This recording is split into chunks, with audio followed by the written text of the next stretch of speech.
अस्सलाम वालेकुम व्यूअर्स, कैसे हैं आप? उम्मीद है कि आप खैरियत से होंगे।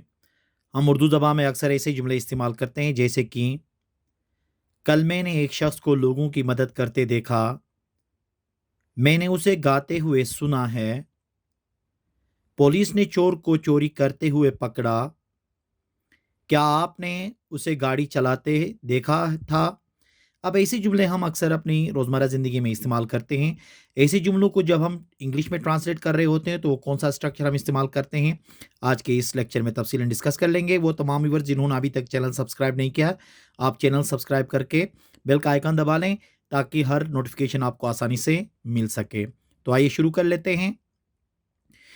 देखें, ऐसे जुमलों को ट्रांसलेट करने के लिए जो हम स्ट्रक्चर इस्तेमाल करेंगे उसमें सबसे पहले सब्जेक्ट होगा, फिर उसके बाद वर्ब, फिर उसके बाद ऑब्जेक्टिव प्रोनाउन या नाउन आएंगे और उसके बाद फिर जेरेंट या इसको हम प्रेजेंट पार्टिसिपल भी कहते हैं, ING form of the verb. फिर उसके बाद रिमेनिंग जो भी वर्ड्स आएंगे वो इसमें हम लिख सकते हैं।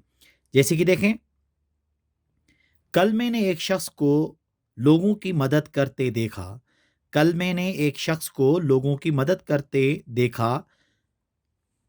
Yesterday I saw a person helping people. Yesterday I saw a person helping people. देखिए यहाँ पे जो हेल्पिंग है, यहाँ पे क्या है, ये प्रेजेंट पार्टिसिपल है। यहाँ पे दो दो वर्ब्स इस्तेमाल हुए हैं। यहाँ पे एक सा देखें, यहाँ पे एक्शन वर्ब यहाँ पे हुआ है, आगे एक और भी एक्शन हो रहा है जो वो बंदा कर रहा था, तो उसके लिए हम क्या इस्तेमाल करेंगे, प्रेजेंट पार्टिसिपल आईएनजी फॉर्म इस्तेमाल कर लेंगे। इसी तरह से देखें, मैंने उसे गाना गाते हुए सुना है। मैंने उसे गाते हुए सुना है। I have heard him singing. I have heard him singing. देखें, ऑब्जेक्टिव प्रोनाउन क्या है, यहाँ पे हिम है, उसके बाद जो भी वर्ब इस्तेमाल होगा वो आईएनजी फॉर्म में इस्तेमाल होगा, मतलब प्रेजेंट पार्टिसिपल इस्तेमाल होगा यहाँ पे।